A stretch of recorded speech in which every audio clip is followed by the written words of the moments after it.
and welcome to part 2 of learning how to play Star Wars Armada. If you haven't already watched the learning to play scenario setup video, I highly recommend you go and watch that one first, because otherwise you'll stumble as to how I've managed to put all of these ships on this lovely Starfield playing mat, and you'll wonder what on earth I'm talking about when I start discussing playing the game. In the previous video we set up all the ships, all the tokens, all the cards, and now we are learning how to start to play this game. I've made it really easy for you all with my Star Wars Armada playlist. If you just go on the YouTube channel, click playlists, all of these videos and the ship reviews and unboxings, you'll find them all there. So, playing the game. Well, the object of the game is a competitive game in which each player controls a fleet of ships and squadrons. You command, you attack, you maneuver, they damage and destroy each other's fleet. The goal is to destroy as much of the opposing fleet's force as possible by the end of the sixth round. The game ends immediately if all of one player's ships are destroyed. I guess there are many other scenarios other than just destroying each other's ships, but there we go. So playing the game, it's played over 6 rounds. This is sounding a bit familiar. And each round consists of the following phases. So you've got the command phase, the ship phase, the squadron phase, and the status phase. So technically, yes, that is 24 phases in total if you're going to go for the 6, or if it takes you to get to 6 on there. So we've set everything up with all the shield counters set up, the command and the speed, and we've got the command tokens and the damage cards. So the first phase is the command phase, and this is where players assign command dials to each of their ships. So during this phase, players secretly simultaneously use their command dials to choose commands for each of their ships. When revealed, each command provides that ship with a powerful bonus. To choose them, so the Nebulon B has got 2, you rotate the command dial so that the desired icon is framed by the dial's fastener. Which would be sort of like there, and then you place that face down next to the ship's card. Because they're face down, each player can secretly plan their strategy and keep their command hidden from the opponent. So what we're going to do in this scenario is we're going to choose this wibbly wobbly the only way is up command. So what you have to do is, because you've already got a dial, you have to place this underneath the current one. You'll know how many command dials they've got because it says right there, 2 command, this is the Neb B. What do all of these do? Well, as we're here, let's discuss them. These are the commands. So you've got the wibbly wobbly arrow here, which is you can change speed and increase maneuverability. You've got squadron right there, which is order nearby squadrons to move and attack early. Repair, of course, it's the cog symbol. Recover shields and hull damage, and then concentrate fire on that Super Star Destroyer. You increase the power of 1 attack. During this round, what we're going to do for this scenario is we will have the Corvette on repair. I know already. We'll keep them up, face up as well. We'll have the Neb B having maneuver and squadron. Typically should be like that, but we're going to have them here so that you can see them. And then the Star Destroyer, we're going to have him with repair, navigate and concentrate fire, my lord. So repair, navigate and concentrate fire, which is this laser blaster thing. And that's it for the first phase. We're already 1 down, 3 to go. Next is the ship phase. During this phase, players take turns in activating their ships. The phase starts with the player who has initiative, so that's the rebels over there. They choose one of the ships and activates it by performing the following steps in order. So yes, this is phases within turns now. It's getting a bit like a shipception, I guess. So you've got an order of 1, 2 and 3. So the first order in the ship phase is reveal command dial. So you would now reveal this, all of those. Then the opposing player activates one of his own unactivated ships. If a player does not have any unactivated ships, he must pass this turn. This process repeats until both players have activated all their ships. So all the ships are activated, revealing the command dial. So during this step, the player reveals the top command dial on the chosen ship's stack of command dials. So you would only really, if you've got 2, you would only reveal the top one, like that. You don't know what the other one is. If the player wants to resolve the revealed command dial for its full effect this round, he can spend the dial at the appropriate time to do so. If he wants to reserve it for a later round, he immediately spends the dial and places the matching command token next to the ship. Command tokens provide players with flexibility, allowing them to choose commands in later rounds. However, command tokens produce a lesser effect than a command dial when spent. So you've got your command tokens right here. You can spend them. Then attack. During this step, the ship can perform up to 2 attacks. An attack originates from one hull zone, and the target must be inside that hull zone's firing arc. So you've got the firing arc there, you've got a wider one for the Corvette. The target of the attack can either be one hull zone of an enemy ship or one or more enemy squadrons. The attacker rolls attack dice in an attempt to damage the enemy target. We'll go through these steps of attacking. So we've got rounds, phases, and then orders within the phases, and then steps within attacks. See what I mean? It can layer quite quickly. After a ship performs its first attack, it can perform a second attack, but the second attack must originate from a different hull zone. For this scenario, what we're going to do is we're going to skip the attack step, because none of the ships and squadrons will be in attack range. You've got to be, quite close. And then finally, the last order in this phase is execute maneuver. Again, there's sub-steps in this order. The player uses the maneuver tool, which is this one, to determine precise precision that the ship will move to. The distance the ship moves corresponds to its current speed, which is tracked on its speed dial. We've got the 2, 2 and 2, so they're all going at 2. You determine the course and you move the ship. So to determine the course, the player resets the maneuver tool so all of its joints are straight. So you get it nice and straight-ish.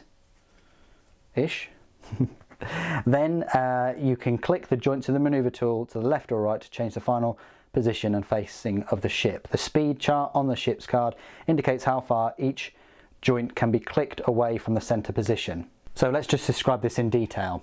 So here's the Neb B, and as you can see, it's got a 3 there. So we'll set this to 3, like so. And then if it's moving 3, you've got these certain clicks. So if it's horizontal, that must remain straight. So it goes straight for the first one. The second row can be clicked once. So you can click one there or there, up there. So either way, so it can just click once. And then the third joint can be clicked up to 2 times. So in theory, you can leave this one, click that one once, and then click that one twice. Boom, boom. So I don't know why you'd want to do this, but you can basically put it like so. Then we can move the ship. So that's what we'll do right now. You place the maneuver tool against the back of the ship and in that little groove. And then you place the ship at the joint below the punchboard number that corresponds to the ship's current speed. So we've already said it's going to move 3, so we will move it all the way there. I don't know why I've chosen it to go wibbly wobbly, but there we are. So it must be on the outside, okay? It can't be, you can't be doing something like that, because it gets in the way of that maneuver. It has to be like so, okay? Now the next phase, which is its own phase, phase 3 out of the 4, is the Squadron Phase. After all ships have been activated, players resolve the Squadron Phase. During this phase, players activate any squadrons that were not activated by one of these tokens during the previous phase. Each squadron that activates during this phase may either move or attack, but not both. The phase starts with the player who has initiative, so we've got the rebels. After the squadron finishes at activation, the player must activate a second unactivated squadron if able. Then the opponent activates 2 of his squadrons in the same way. The process continues until all the squadrons are activated. So squadron movement then. So this time we're using the range ruler. You place the range ruler on the table with the distance face up, like so that the distance one end of the ruler is in contact with any part of the squadron's base. So typically that would be fine. Then you can pick the squadron up and place it along the range ruler. Squadron cannot be placed with any portion of its base beyond the distance matching the squadron's speed. So we've got the card here, and that's their speed right there, 3. So it can move anywhere within distance of 1 to 3 in any direction. So yeah, we can go there, we can go there, in any direction and so on. But the top of the base must not go past that maximum range. So let's just move these up. Let's move this Corvette. Now, as we've said before, it can move 4. You have to keep that one straight, but the next one you can have a couple of clicks. So I think what I would like to do is I would like to end the top one like 1, I guess. So we'll put that there, and we'll put that there. Then we've got Squadron Attacks. A squadron can attack either one enemy squadron or one hull zone of an enemy ship. Squadrons have a 360-degree firing arc. A squadron can attack any target at distance 1. You've got engagement. While a squadron is at a distance of 1 of an enemy squadron, those squadrons are engaged. So they're within 1. So if they're within 1, they're engaged. An engaged squadron cannot move. When an engaged squadron attacks, it must attack a squadron instead of attacking a ship. Engagement is an important element of strategy. Players can use a screen of squadrons to protect their ships, or they can aggressively maneuver their squadrons to pin down enemy squadron groups. Then you've got the tracking squadron activation. When a player activates a squadron, he pushes its activation slider to the side, showing a different colour and icon. Players know whether their squadrons have been activated by comparing the colour and icon shown on the slider to the colour and icon shown on the initiative token. So that is your slider right there. Phase 4, status phase. During this phase, players ready their exhausted defence tokens by flipping the tokens to their readied side. Then the player with the initiative flips the initiative token over. The colour and icon shown on the initiative token is the colour and icon of unactivated squadrons during the next round.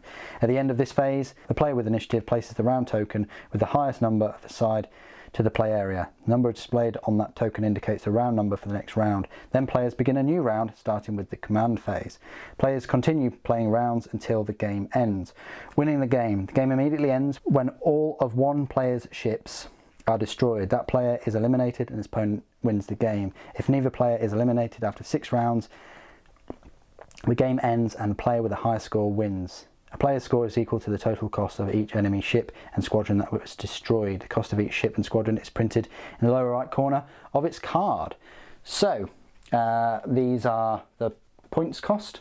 So you've got 57 there for the Nebulan B, you've got 44 for the Corvette, you've got 13 for the squadron, so that's 114 points right there. For the Imperial, you've got 85 plus the 8, so you've got 94 points. So they're a little bit lacking in points there for the Imperium. And that is pretty much it for me going over playing the game and the 4 phases.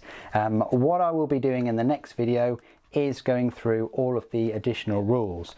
So all of the commands, the attacking, the defense tokens, the ship damage, squadron defenses, and overlapping. The final video will be of the expanded rules. So I hope you've enjoyed this little look at issuing commands and moving and engagement. The next video in this series will of course be next weekend on the Star Wars Sunday, and as a bonus I will also be releasing the expanded rules video alongside that. So I hope you enjoy both of those, because the week after we'll start with all of the unboxings of the ships that I've been purchasing. So thank you ever so much for joining me for this video. Thank you for watching. The Emperor Protects.